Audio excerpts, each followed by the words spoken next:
Доброе, бодрое утро, дорогие телезрители! Мы приветствуем всех наших любимых утренних пташек, кто в 7:00 включает телеканал Якутия-24 НВК Саха и смотрит самую раннюю утреннюю семейную программу «Утро Якутии». Да, еще краше, когда вы всей семьей это делаете, да, потому что не зря у нас приписка семейная. Поэтому еще раз всем доброе утро. После затяжных таких праздников они наконец-то нас покинули, и мы можем приступить к своим делам, которые, вероятно, из-за этих праздников откладывали на долгий срок. Ну, действительно, отдыхать это, конечно, всегда хорошо, но работу никто не отменял, и рабочие будни также. Поэтому собираемся с мыслями и силами и в добрый путь. Впереди у нас 5-дневная рабочая неделя. Это значит, что каждый день вы можете как минимум просыпаться вместе с нами. А это уже хорошо. Это уже хорошо. Да. Ну и в ближайший час, как обычно, последние новости, интересные гости и наши постоянные рубрики. Да, ну а вначале, конечно, о том, что происходит за окном. В центральных районах температура воздуха на 6 часов утра была на отметке плюс 6 градусов. В заречной группе 6-12 выше 0. В южных минус 2 плюс 8. В Вилюйской группе 7-12 градусов тепла. В Нижнеленских 6-11 выше 0. В западных 3-10 со знаком плюс. В Колымо-Нигирской группе улусов минус 3 плюс 16. В Янских 1-14 выше 0. На северо-западе до плюс 8 градусов. В Якутске температура воздуха на 6 часов утра была на отметке плюс 5 градусов. Атмосферное давление 740 миллиметров ртутного столба. Ветер юго-восточный от 1 до 4 метров в секунду. Сегодня днем облачно, без осадков. Ветер также юго-восточный от 1 до 4 метров в секунду. Температура воздуха ожидается до плюс 10 градусов.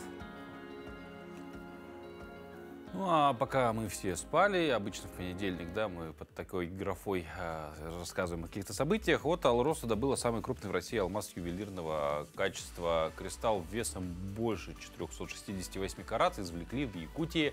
На сегодняшний день это крупнейший алмаз ювелирного качества, добытый на территории России. Символично, что он найден в год 80-летия Великой Победы, поэтому камню дали имя Победа.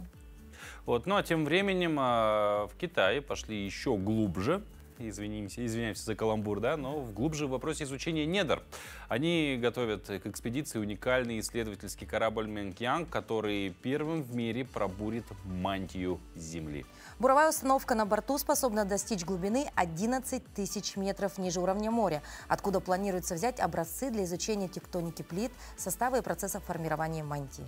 Да, ну и после этого сразу почему-то вспоминается такой кинофильм под названием «Ядро Земли», когда тоже бурили, но там была вынужденная мера. Ну а в целом, конечно, это изучение, есть, да, фраза такая, чтобы свою Землю недостаточно изучили даже по сравнению с тем, как мы изучили космос. И вот и очередной шаг к изучению навстречу к этим открытиям. Да. Ну, собственно, есть о чем подумать, есть что обсудить, может быть, со своими близкими прямо сейчас. Ну и, конечно, необходимо узнать, а что же произошло-то на территории нашей республики за ее пределами.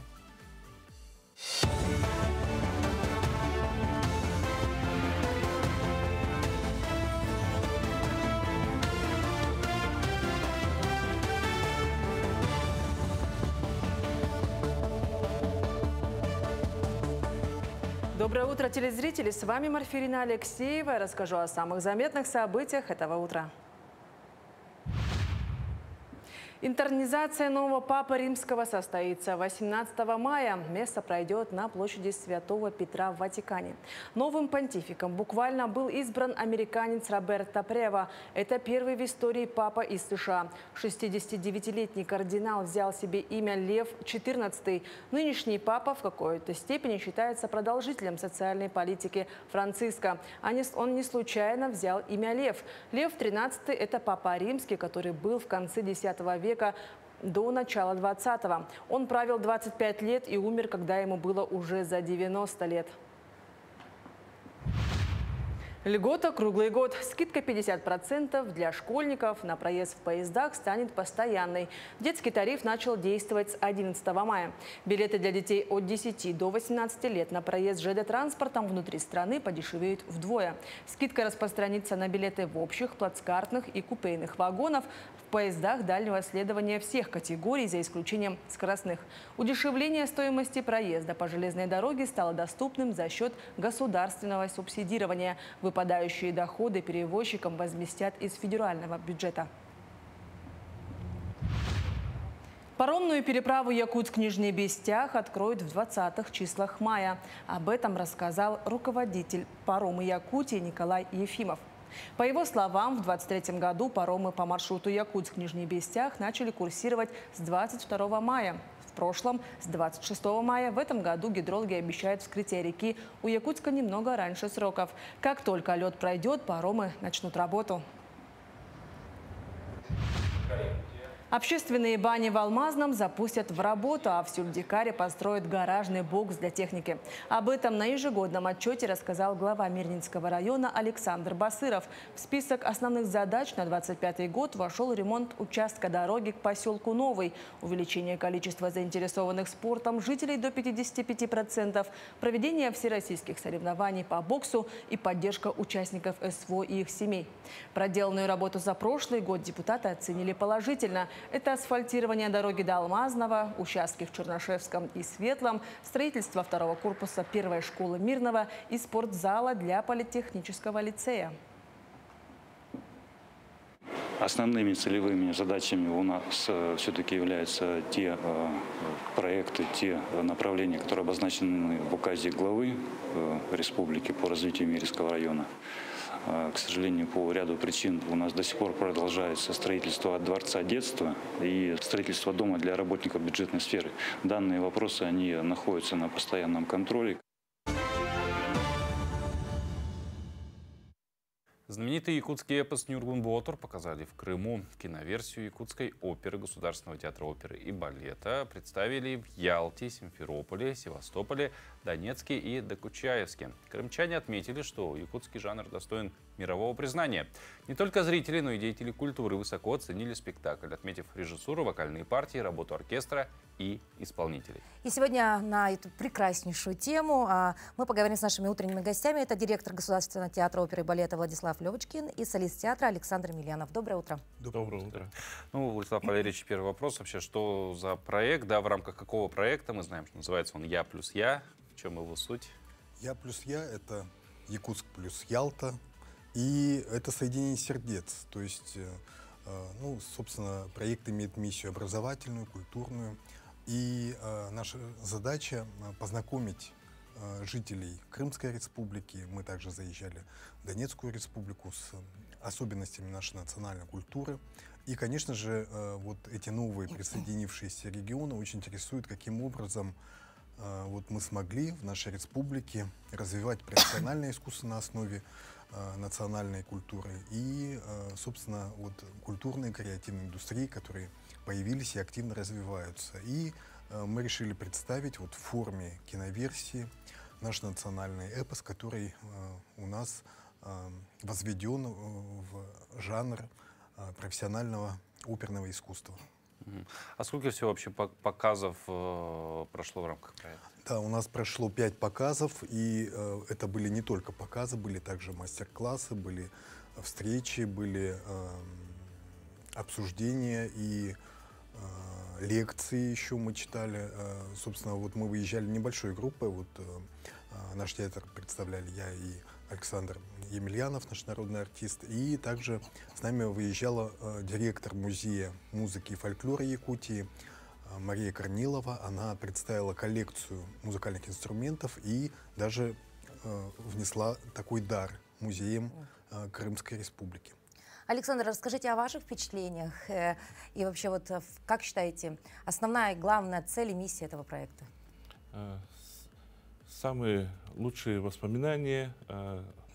Очень рад, что мне пришлось побывать, благодарен судьбе, что я побывал в Крыму, в Донецкой Народной Республике, и сделал несколько мастер-классов, познакомился со многими коллегами, посетили Университет культуры и искусства, Севастопольский государственный университет. Дети очень впечатлены, много вопросов, ответы, как мы живем в республике Саха-Якутия, очень интересуются. Но самая главная цель — это познакомить самый северный регион России и самый южный регион. соединить полюса, так сказать. Да. Вот мы видим сейчас фотографии, да, действительно видно улыбки на лицах людей, да, и это, наверное, главный показатель того, что вот та самая дружба, тот самый коннект, он произошел, да, потому что вот посмотрите, сколько счастливых лиц, да. Спектакль мощный, красивый, удивительный по настроению и исполнению, пишут средства массовой информации Донбасса, да. Какие еще впечатления вызвали эти показы у крымских зрителей? Конечно, очень большой интерес к нашей национальной культуре, и это связано с тем, что в том числе якутяне работают очень активно на восстановлении Донецкой республики, восстанавливают социальные объекты и участвуют в специальной военной операции. И, естественно, есть интерес, почему. Вот почему из далекой республики, которая очень смутно представляет, где это находится, потому что нужно понимать, что эти регионы, они недавно в составе России, и многие годы дети, даже современные дети, они не понимают о том, что наша страна многонациональная, что в ней живут разные народы, что эти народы помогают друг другу. И, конечно же, нам самим тоже было очень интересно узнать, что, например, Крымская республика — это многонациональная республика, в ней живет очень много крымских татар, это третий по количеству тюркский народ, который в составе населения третье место занимает в этой республике, и очень много даже топографических названий имеют тюркские корни.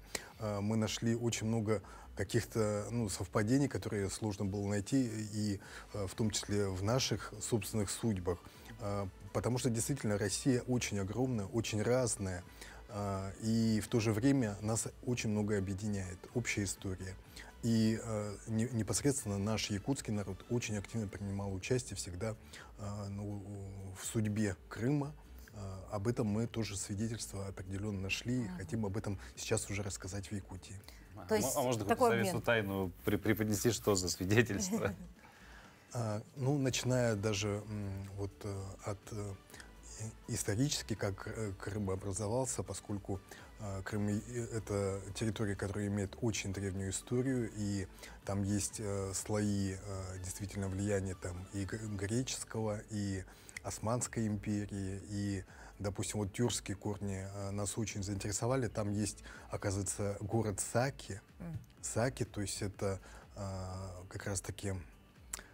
Прародили. Да, это получается то племя, которое тюркское, которое является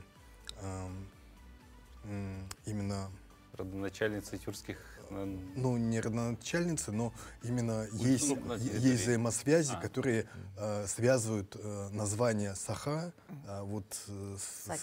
с народом Саки. Да. Да. Созвучие немножко есть, да, такое? Но там не только созвучность, там, наверное, видимо, еще есть и какие-то исторические факты, да? Хорошо, но проект «Я плюс я» уже завершен. Надеемся ли мы на то, что он продолжится, либо, может быть, какие-то новые планы появились? Действительно, сейчас обсуждаются возможности того, чтобы крымская уже делегация из Ялты приехала к нам для того, чтобы познакомилась с нашими особенностями, успехами, достижениями по сохранению национальной культуры, поскольку есть у нас определенные приоритеты, которые бесспорны, да, по сравнению с другими регионами. Ну и, конечно же, мы хотели бы укреплять эти связи, чтобы представители других учреждений тоже взаимодействовали между собой. Мы взяли очень много контактов с нашими коллегами из библиотек, из музыкальных школ, не только театральных коллективов, филармония очень активно развивается в регионе. И будем эти связи укреплять. Может быть, когда-то сможем осуществить обмен студентами. Этот проект реализуется благодаря поддержке президентского фонда культурных инициатив. И, конечно же, мы будем подавать заявку с тем, чтобы этот проект был продолжен и набирал свою мощь. Спасибо за эту историю, точнее, наверное, за эти эмоции, да, которыми вы поделились. Завершая беседу именно на теме планов развития дальнейшего, надеюсь, что все сбудется, все, собственно, что планируется. И я думаю, если к нам приедет делегация из Крыма, им будет что показать, а самое главное, будет чем обменяться опытом, да, и, собственно, наверное, это и будет таким неким... И с такими же эмоциями воодушевленными они от нас потом уедут. Да? Спасибо вам большое, желаем вам хорошего рабочего дня. искусства. Ну а после вдохновляющей истории про якутское искусство самое время вдохновить свое тело. Утренняя зарядка – отличный способ запустить организм, улучшить настроение и зарядиться энергией на весь день. Даже 5 минут активных движений помогут проснуться вам и почувствовать себя более бодрее. Ну а сейчас подключайтесь к нашей зарядке вместе с инструктором. Всем доброе утро, дорогие жители нашей республики. С вами на связи фитнес-тренер Света Миронова. И сегодня мы с вами сделаем классную зарядочку со шваброй. У каждой есть швабра, так что достаем и вместе со мной повторяем. Будут супер легкие упражнения. Я уверена, каждая из вас сможет выполнить для своей подтянутой фигуры. И давайте швабру мы берем широким хватом. И самое простое, начинаем мы с разминочки. Ручку отпускаем перед собой. И на выдохе поднимаем над головой. Вдох через нос, выдох через рот. И повторяем несколько повторений. Давайте 5 раз мы это сделаем вместе. 3, 2, выдох. И последний. Отлично. Ручки оставили наверху. И на выдохе опускаем за голову нашу швабру. Здесь мы с вами разминаем нашу верхнюю часть тела. Давайте вдох, выдох. И еще пару раз. 1, 2, 3, 4. Отлично. Ручку мы вводим перед собой. И на выдохе поднимаем коленку. И швабру нашу опускаем. Подключаем уже наши ножки. 1, 2. На выдохе. 3, 4, 5, 6. Есть, супер. Ручку оставляем, развернулись и выполняем захлест. При этом локти отводим назад. 1, 2, 3, 4. Вдох делаем через нос, выдох через рот. 5, 6. Отлично. Продолжаем дальше. Мы с вами разминаться. Ручку оставляем и уводим назад ручку. Вдох через нос, опустили перед собой. На выдохе, насколько позволяет растяжка в вашем плечевом суставе. Ручки отводим назад. 3, 2, есть. Отлично. Ножки поставили шире плеч и выполняем наклоны к ногам. Сначала в правую сторону. 1, 2, 3, 4. Выпрямились в другую сторону. 1, 2, 3, 4.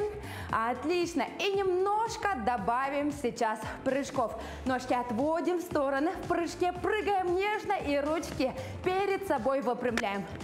Выполняем 20 раз. Самое главное, дышим. Вдох через нос, выдох через рот. 3, 2, есть. Отлично. Супер. Продолжаем дальше. Мы с вами прыгать. И ручки поднимаем над головой теперь. Выдох. Выдох. Максимально энергичнее работаем, чтобы с утра проснуться, взбодриться. 3, 2, есть. Отлично. И выполняем мы с вами вдох. Выпрямились. Выдох. Наклоняемся. И еще раз. Вдох через нос. Выдох. На этом наша легкая зарядочка со шваброй закончена. Всем молодцы, всем удачного дня! Вот так вот незамысловатый прибор, как швабра, может стать замечательным спортивным инвентарем. Да? Ну, можно заменить, допустим, если уж на даче уже есть, дача, сезон же уже открыт, можно заменить на чуть потяжелее, это будет лопата. Можно взять чуть попроще, это может быть щетка какая-то. Двусторонняя лопата. Двусторонняя лопата, да. Но, собственно, самое главное делать эту зарядку. И если в этом может помочь швабра, почему бы и нет? Да, ну а для тех, кто хочет, ну, как сказать-то правильно, да, поддерживать свое здоровье, наверное, да, в хорошем состоянии не только физическими нагрузками, но и народными средствами. Для тех мы сегодня покажем, как в домашних условиях можно приготовить натуральную мазь для суставов, которая отличный помощник после как раз-таки активной утренней зарядки. Сегодня мы готовим мазь для лечения заболеваний опорно-двигательной системы и кожных болезней. Вот такое неприметное растение, которое в изобилии произрастает в окрестностях, даже в окрестностях города Якутска. Что это? Часто он даже сорничает в огородах. Это хвощ полевой. Обратите внимание, да? У него вот веточки веточки. Да. Веточки, они направлены вверх. Они направлены вверх. У прочих хвощей, они ядовитые и опасны, да? Хвощ лесной, там болотный, топяной. У них ветки расположены или горизонтально, вот так вот. Или вниз. Или вниз. Если ветки направлены вверх, то это правильный хвощ. Хвощ полевой. Ну, вот, например, жир молодой кобылы, да? Конский жир, так называемый. А вот жир якутской коровы. Говяжий жир, он обладает меньшей кумулятивностью, то есть способностью проникать сквозь кожу. А конский жир, жеребячий жир, он легко проникает.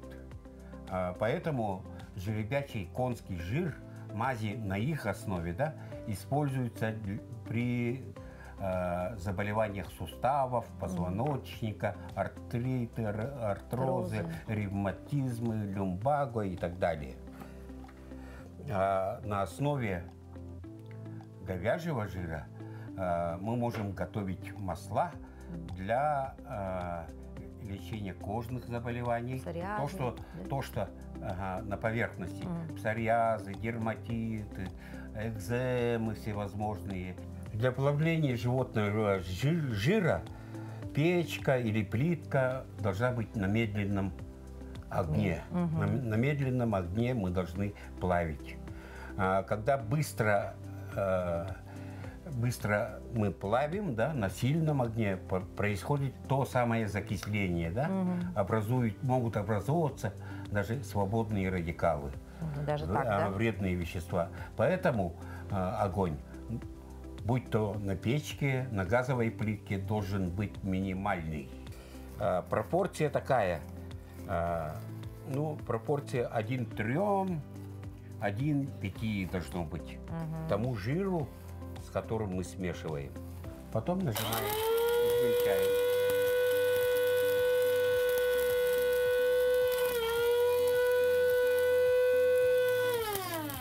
Берем плавленый жир, Вот так. Конский жир, он в жидком состоянии такой. В холодильнике он застывает. Наливаем нам требуемое количество. Это где-то 200 грамм. 200 грамм получилось. И по объему 1:5 мы будем мазь готовить. То, что вы измельчили, хвощ, мы его смело так засыпаем. Засыпаем и обычной ложкой, чайной ложкой, размешиваем хорошенько. Размешиваем. Потом показываем вам еще один якутский продукт. Ценный такой продукт. Это пчелиный воск. А в данном случае, зачем мы его подмешиваем в нашу мазь? Благодаря наличию воска мазь задерживается на теле, не стекает. То есть... Растекаемость уменьшает. Он как закрепитель, да, получается. Вот эту заготовку помещаем, хозяйки знают, что такое водяная баня, водяную баню на 2 часа. И за это время воск расплавится. Эта мазь совершенно безопасная. Безопасная. Опять повторяюсь, для заболеваний опорно-двигательной системы, растянули мышцы, помазали. Болит сустав, артрит, артроз, ревматизм. Помазали. Подвернула, вывих. Да. Руку порезали, можно помазать им, потому что хорошие дезинфицирующие свойства. Свойства даже есть. Антисептические свойства. То есть мазь на любые случаи жизни. Да, мазь практически на все случаи жизни. Ну что, Иннокентий Аполлоныч, спасибо большое за полезную информацию. Дорогие телезрители, как сказал Иннокентий Аполлоныч, сегодня цель нашего выпуска сегодня – это показать людям, что не надо выбрасывать жиры. Не надо их утилизировать, а нужно их использовать самостоятельно вот в домашних условиях, сделать полезную мазь. И, собственно, это будет во благо не только вам, но и вашим близким. Главное уметь и знать, как это делать, правильно? Да, совершенно верно. Ну вот видишь, Паша, вот разбиралась я в тонкостях такой нетрадиционной медицины, я бы сказала, да? Но вот если так подумать, про медвежий жир знают все. Рыбий жир в детстве давали многим из нас, да, вот в этих капсулах. Но никто не говорит о том, что есть жеребячий жир или говяжий жир. А у него ведь тоже, оказывается, есть чудодейственные. Ну, вообще, огромное свойства. количество жиров на свете. Курдючий жир, который используется в приготовлении, ну, когда вот на казане что-то готовят. Очень вкусно получается с этим. Ну, Если тут не дело ошибаюсь- даже не про вкус, а про полезность. Ну да, то есть... Потому что зачастую мы думаем, что это только вкусно. На Ну, самом деле это еще и я полезно. не сколько про полезность, наверное, немножко о применительности. Вот, где можно его применять. То есть это не только употребление его, использование на себе именно в своем теле. Иногда это какие-то сопутствующие вещи. То есть в том числе, возможно, и какие-то технические моменты, да, технологические, да, тоже можно использовать животный жир. А вот так посмотри, вот кусок вот жира, ну что же с ним делать? Вот так посмотришь, ну и, конечно, ты его выбросишь, и даже не подумаешь о том, что из него что-то может быть путное. Главное в еде не перепутать с картошкой. Я думаю, сложно будет это сделать. Нет, на самом деле. Ну а мы бывает часто. движемся далее. Сегодня 12 мая, день богатый на интересные даты. Сегодня отмечают Международный день медсестры. Это повод сказать спасибо всем, кто заботится о нашем здоровье. А еще в России празднуют День экологического образования, но есть и менее серьезные, зато очень вкусные поводы сегодня. Например, Всемирный день нутеллы. Все мы ее прекрасно знаем, какая она вкусная. Если вы ищете повод немного подсластить понедельник, то вот он настал, вот он в календаре отмечен. Ну а далее узнаем о других памятных событиях сегодняшней даты. На календаре 12 мая. Сегодня отмечают День победного завершения советскими войсками Крымской наступательной операции. Международный день медицинской сестры. По народному календарю 9 целителей. По народным поверьям 9 мучеников помогают при телесных болезнях и эпидемиях. Поэтому и сам их день считается Днем целителей. В это время полагалось произнести специальный заговор от 9 напастей. Он звучал так: чтобы напасти крови не сушили, по жилам не ходили, опухоли не наводили, костей не ломили, суставов не воротили, чтобы человек был от земли чист, от воды светел. Был и такой обычай: нужно было в полдень выйти на дорогу и подставить лицо теплому ветру. После этого здоровье должно было прибавиться на целый год. Этот день в истории. 996 год. В Киеве освящена первая на Руси каменная церковь Десятинная. В 1664 году состоялась премьера комедии Мольера «Тартюф» в Версале. В 1731 году началось судоходство по Ладожскому каналу. В 1945 году открылся Новосибирский государственный академический театр оперы и балета. В 1945 году завершилась Пражская наступательная операция советских войск, в ходе которой Прага освобождена от фашистских захватчиков. В этот день родились Флоренс Найтингейл, английский общественный деятель, сестра милосердия.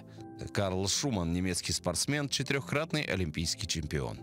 Яков Гакель, русский инженер, конструктор, ученый, электротехник. Анатолий Митяев, советский писатель, сценарист, редактор. Владимир Ухин, советский телеведущий, диктор Центрального телевидения, заслуженный артист России. А также Андрей Вознесенский, советский и российский поэт и прозаик, общественный деятель. Именины сегодня отмечают Арсений, Артем, Василий, Иван, Федот. А теперь немного звездных подсказок. Овнам на этой неделе стоит быть активнее на работе, ракам уделить внимание семье, а весам не бояться неожиданных решений. Но это все советы, так сказать, на текущий день, ну в частности на неделю. Нет, не на неделю, на день, а вот как раз говоря про неделю, прогноз уже вот на такой длительный срок, мы давайте сейчас узнаем.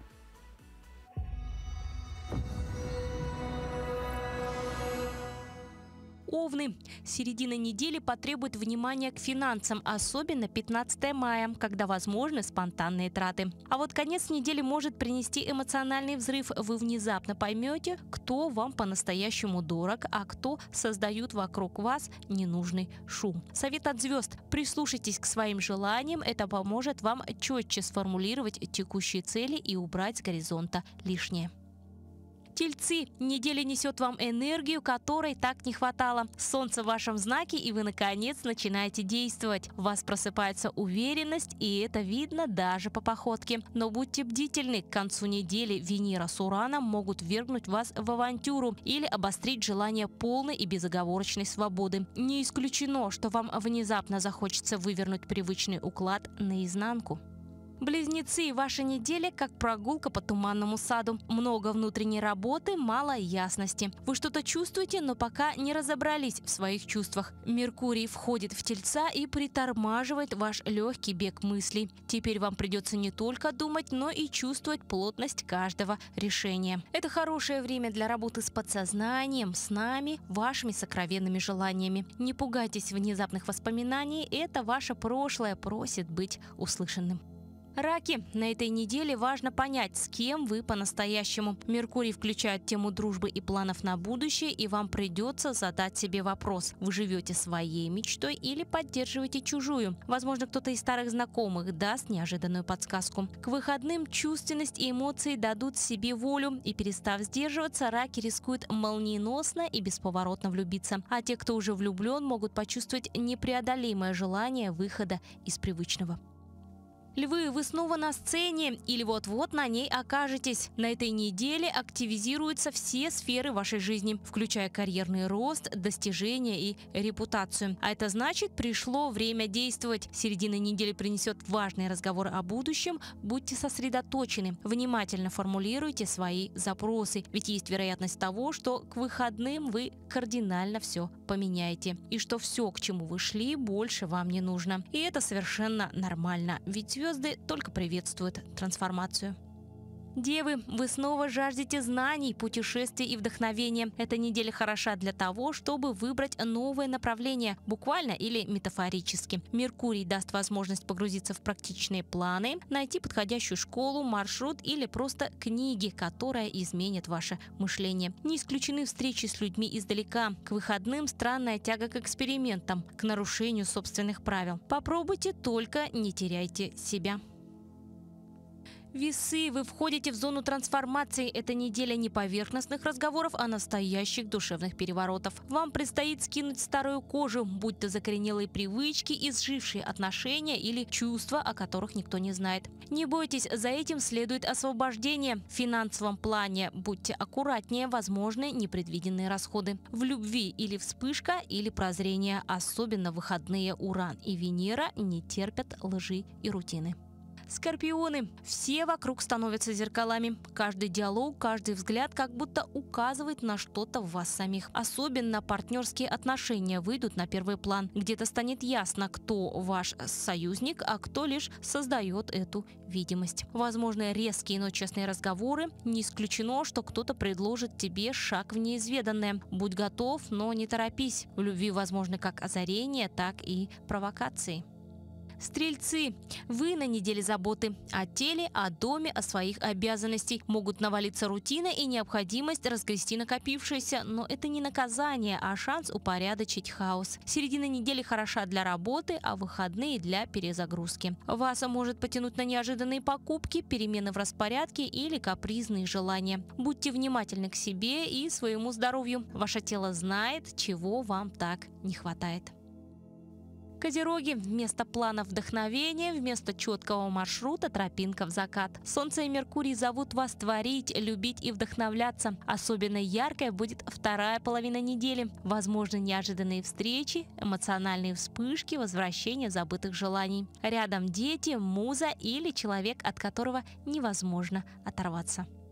Водолеи, вы погружаетесь в прошлое, воспоминания о давно забытом, словно хотите найти точку, с которой все началось. Но в то же время Солнце и Меркурий ведут вас туда, где тепло и уютно. Семейные вечера, беззаботные встречи. Но к выходным возможны внутренние потрясения. Венера и Уран разбудят тоску по свободе, и вам снова захочется вырваться даже из самых теплых объятий. Главное, не делайте резких движений. Сначала осознайте, обдумайте и только потом действуйте. Рыбы, вы антенна мира. Слова, звуки, разговоры – все становится важным. Вы улавливаете смыслы между строк, мелодий в тишине. Неделя хороша для общения и поездок. Особенно интересной станет первая половина недели. Возможны новости, которые изменят ваши дальнейшие планы. А вот ближе к выходным вас захлестнут эмоциональные качели. Возможно, кто-то нарушит ваши границы, и это заставит сердце дрожать. Или вы сами, наконец, решитесь сказать то, что так долго носили.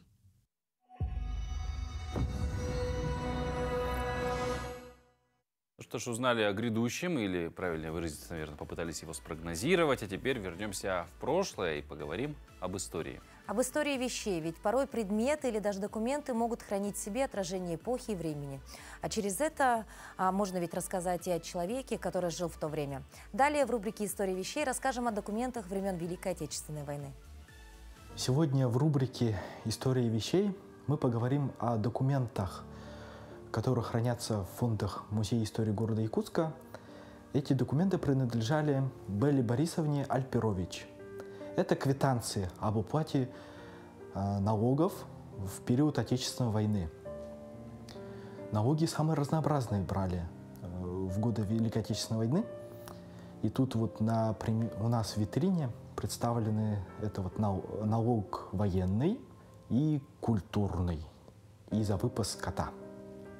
Если говорить о самой Белле Борисовне, то она заслуженный врач ЯСР и РСФСР. Работала в поликлинике. С 1937 по 1942 она была заведующей поликлиникой, а с 1942 по 1960 заведующей физиотерапевтическим отделением. Также была награждена за доблестный труд в годы Великой Отечественной войны. Постановлением Верховного Совета Советского Союза дали разрешение, то есть на усмотрение уже местных властей, вводить дополнительные налоги. И если говорить вообще о налогообложении в период Отечественной войны, то да, она претерпела существенные изменения, так как страна переходила на военную промышленность, то есть на нужды фронта. И финансы тоже требовались для этого. И если посмотреть на довоенный бюджет СССР, то доход от налогов составлял примерно 5%. Ну а в годы войны они возросли до 13%. Благодаря тому, что вот начали вводиться дополнительные налоги. В пример, налог на холостяков был. Вот самый интересный. Для молодых, скорее всего, вводили. Те, которые бессемейные были. То есть они тоже платили вот такой дополнительный налог. Военный налог. Потом предприятия тоже уплачивали дополнительный налог. Также страна выпускала военные заемы. Это чтобы профинансировать военные операции, производство военное. Ну а теперь давайте перейдем к тонкостям красивой речи. Подобно живому организму, любой язык развивается. В нем появляются новые слова, а старые порой забываются. И сегодня в рубрике «Говорим правильно» поговорим об одном старом слове, которое сегодня встретить можно разве что в книгах российских авторов очень-очень там 2-3 веков назад. Доброе утро, дорогие телезрители! Язык – это живой организм. Слова в него приходят и уходят. Сначала они являются неологизмами, а потом постепенно становятся историзмами или архаизмами, то есть устаревшими. И, конечно, мы с вами, носители языка, начинаем забывать, как это устаревшее слово пишется или произносится. Например, до принятия метрической системы в русском языке использовалась старинная мера длины, которая равна чуть более 2 метрам. Это слово «сажень». Конечно, сейчас мы не используем это слово, однако оно встречается в фразеологизме, в устойчивом выражении, когда мы называем рослого, широкоплечего человека. Мы говорим «косая сажень в плечах». А вот что касается ударения в этом слове, то тут не все так однозначно.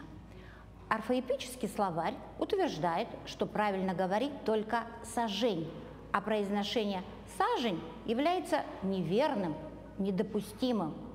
В другом словаре, современном орфографическом словаре, под редакцией Лопатина и Ивановой, другое мнение высказывается.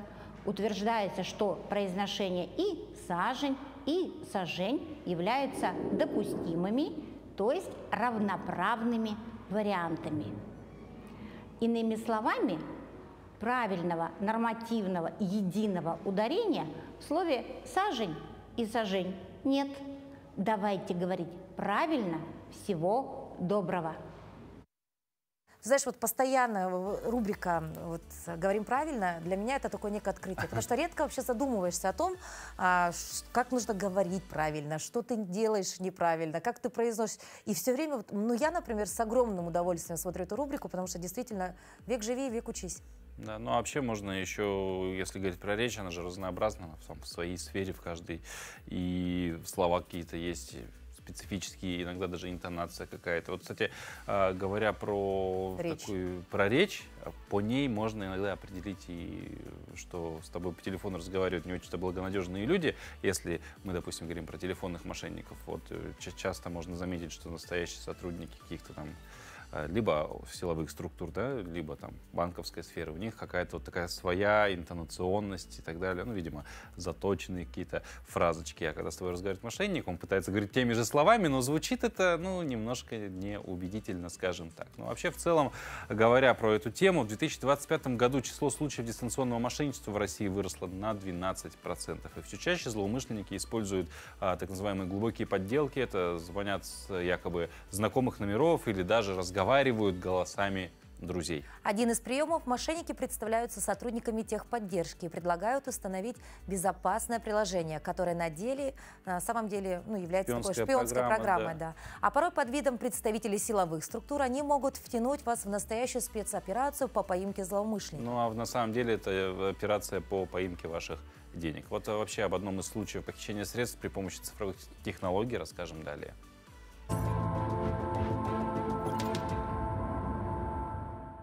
Открыли? Угу. Хорошо. Теперь у вас будет чуть ниже выделено черным шрифтом. Уведомляем вас. Угу. Прочтите еще раз. О наступлении уголовной ответственности за распространение информации. Вы уже прочитали? Да. Хорошо. Вам это было понятно, что тут указано? У вас четко и ясно написано о финансовых взысканиях за отказ или нарушение выполнения регламента. То есть вам выделялась сумма государственная. Это не просто сумма, которую мы вам выделили, чтобы вы это могли воспользоваться, пойти где-то что-то купить и так дальше. Это сумма государственная. Вы понимаете, что значит государственная сумма? Раз за разом мошенники произносят своим жертвам одни и те же слова. Их смысл всегда один. Ваш аккаунт на портале госуслуг взломан и ваши деньги в опасности. Так произошло и в этот раз. Женщине поступило сообщение на e-mail. Там указано было техническая служба, по этому номеру позвоните. Я сразу туда позвонил, и меня с госуслуги технического отдела присоединили якобы Центробанк. Так как надо спасать деньги, деньги уже вывели с своего счета, у нас в кармане были, и они хотели дальше. А другой счет, якобы запасной, якобы эти деньги отмеченные Центробанком, и этими деньгами нельзя пользоваться. У вас преследуется уголовная ответственность, много чего он угрожал. И мы эти деньги не хотели отдавать никому. И сразу этот звоночек еще раз, вообще во все колокола, я написала вам, и вы приехали, и все там выяснилось, что госуслуги у меня не взломаны. Мои счета никто не трогает. Оказывается, все в безопасности было. Это был просто пыль в глаза. И спасибо, что вы установили в моем телефоне самозапрет на выдачу кредитов, микрозаймов. Это в дальнейшем очень многих спасет. Надо устанавливать, оказывается, самозапрет. Чтобы не попасться на подобную уловку, достаточно установить на портале госуслуг функцию самозапрета. Это позволит быть уверенным в том, что никто, кроме вас, не сможет получить на ваше имя кредит. Для установки запрета войдите в свой аккаунт, откройте раздел «Штрафы и налоги» и нажмите на иконку установления запрета на получение кредита. Далее ознакомьтесь с информацией об услуге и действуйте в соответствии с инструкцией. Когда вы заходите на портал госуслуги вам дает выбор. Частично это когда вы можете установить самозапрет при очном, например, посещении или при электронно. То есть через интернет на ваше имя нельзя будет оформить кредит. Или же полное, когда вы устанавливаете самозапрет на получение кредита и очно, и дистанционно. Бесспорным удобством данной услуги является то, что она не распространяется на крупные и нужные практически всем займы, которые выдаются только при вашем личном присутствии и, как правило, застрахованы. Это ипотека, образовательный кредит и автокредитование. Нашу сегодняшнюю героиню спасло то, что она не побоялась угроз и рассказала о происходящем супругу. Это позволило им сообща критически оценить ситуацию и начать искать ответы на свои вопросы. Однако, чтобы разом пресекать все попытки вас напугать, следует установить услугу «Самозапрет».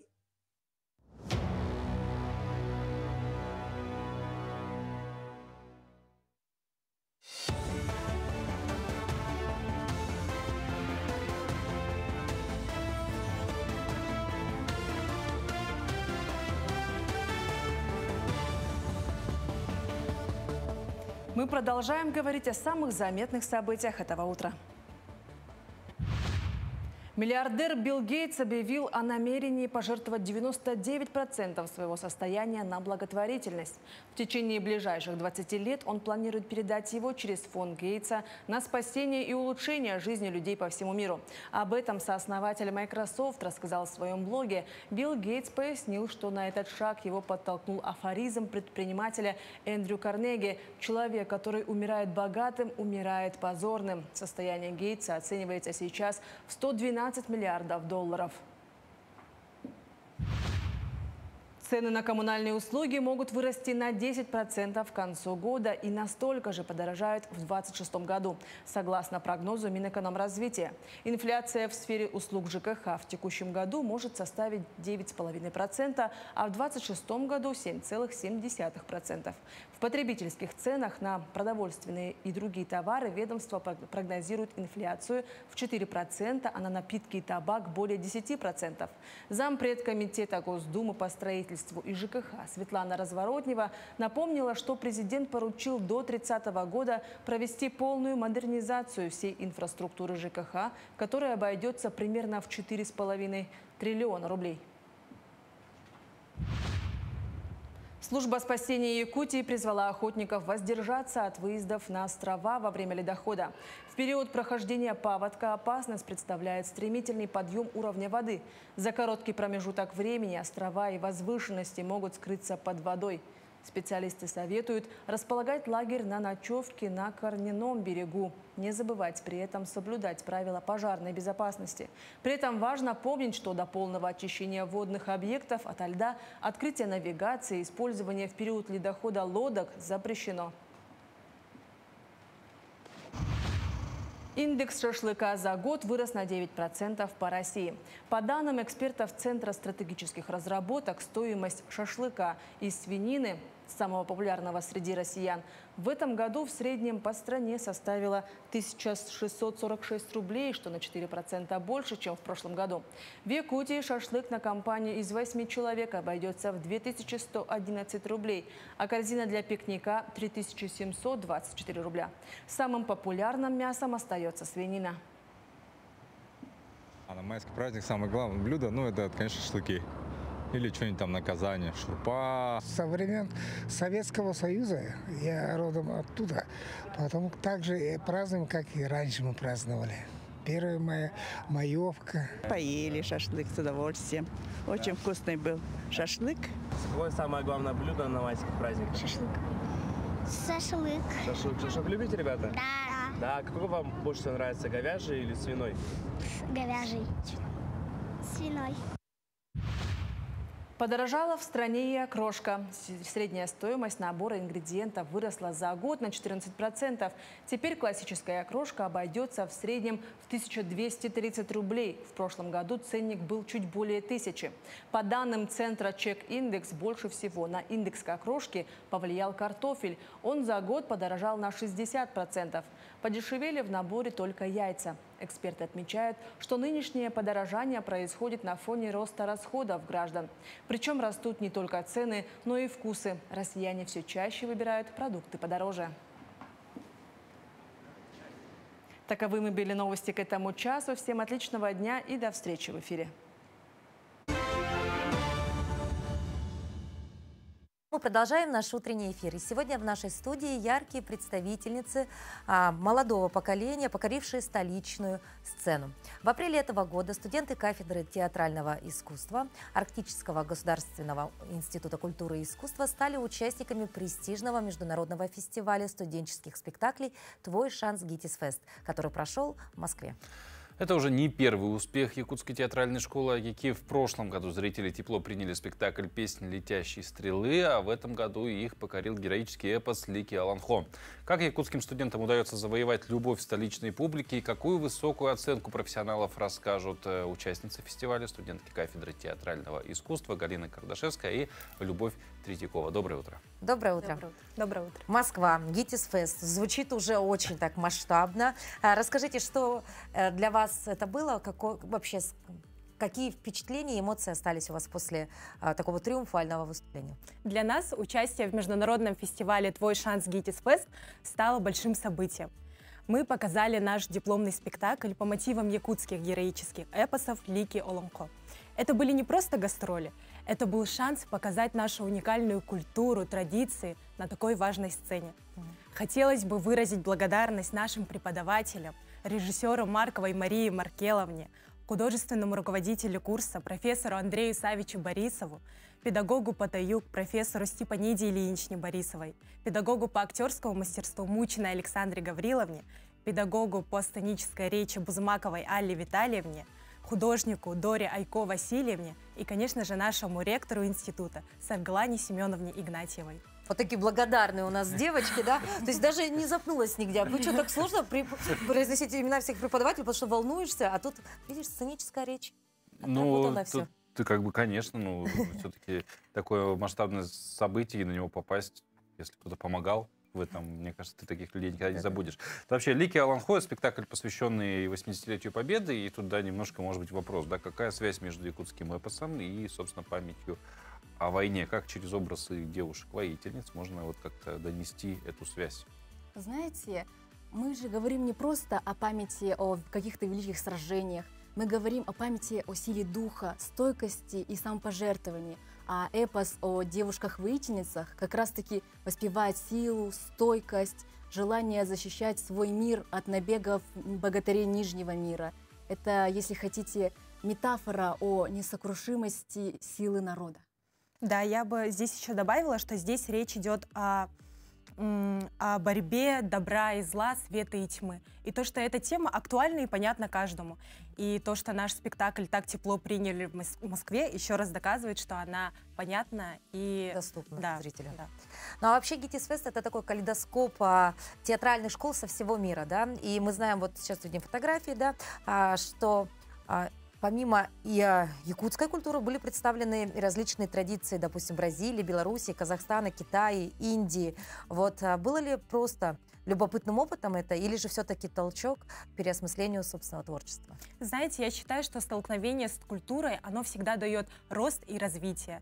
И мне лично понравилась китайская театральная школа, то, как они ставят сценические бои, то, как они используют свое традиционное боевое искусство ушу. И было очень интересно смотреть, и я даже подметила для себя некоторые элементы и переходы. Поэтому любое столкновение с культурой, оно всегда дает обогащение и новые идеи. Это, можно сказать, эффект зеркала, когда ты видишь себя в чужой культуре и начинаешь отталкиваться от этого, искать какие-то новые формы, смыслы для своего творчества. То есть такой-то, ты знаешь, как бы симбиоз такой некий, да, мне кажется. Да и вообще такая на современном языке коллаборации можно потом еще какую-нибудь придумать, верно? Но девочки такие талантливые, да, и это ваша дипломная работа, правильно? Да. То есть поэтому к ней готовились основательно.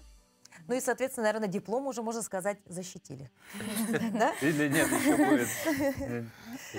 Где-то в дипломной комиссии кто-то скажет: нет, нет, нет, вот здесь вы это еще не показывали, пожалуйста, предъявите. Но в целом говоря, Агики — это все-таки, да, такое огромное учебное заведение в плане выпуска кадров на Дальнем Востоке и при этом с широким спектром, да, то есть мы и от культуры, как выпускник ГИКИ скажу, да, от культуры, заканчивая IT-технологиями. И вот вопрос такой философский, да, а вот разнообразие в ущерб качеству не идет? Я думаю, что актер, наоборот, должен быть разносторонним, особенно в рамках современного мира. Это, наоборот, хорошо, когда актер мыслит широко и быстро адаптируется. И АГИКИ это понимает, поэтому мы изучаем не только актерское мастерство, но и получаем комплексное образование. Это помогает нашим выпускникам быть более конкурентоспособными на рынке труда. Да, я бы еще сказала, что здесь речь идет о новом типе специалиста, что современный актер должен уметь работать на разных площадках, выпускать свои проекты, и АГИКИ успешно готовит таких специалистов. Ну вот вы уже являетесь выпускниками, а что бы вы пожелали, может быть, ребятам, которые только-только вот хотят, может, стать актерами, может быть, хотят получить вот эту творческую специальность, но пока, может, побаиваются, либо не уверены, что это их путь? Что бы пожелали? Ребята, не бойтесь пробовать и искать себя. Если вы любите театр и кино, посещайте, смотрите спектакли. Как раз сейчас в интернете все легко и доступно. Это даже очень хорошо. Читайте, также продолжу об этом тему. Изучайте историю, изучайте культуру, творчество режиссеров не только республики, но и страны. И к тому же у нас скоро открывается новая специальность на кафедре, будет режиссер театра, и скоро будут консультации. Приходите в АГИКИ. Да, и самое главное, будьте любознательными, интересуйтесь жизнью, наблюдайте за людьми, интересуйтесь их мотивами. И хотела бы сказать, что самое главное, будьте собой, будьте искренними. Ведь именно это делает актера по-настоящему убедительным и интересным. Вот такие золотые слова, и на такой потрясающей, доброй, позитивной ноте. Да, мы завершаем наш эфир. Девушки, большое спасибо, что посетили нашу студию сегодня. Мы желаем вам успехов. Ну, я думаю, что ваш путь уже выбран, и мы уверены в том, что вы будете все-таки людьми культуры. Это однозначно. Спасибо. А вам, дорогие зрители, желаем отличного дня. Первый после длительных выходных. Завтра вновь в этой же студии мы с вами встретимся и завтрашний день будем встречать. До новых встреч. Всего доброго.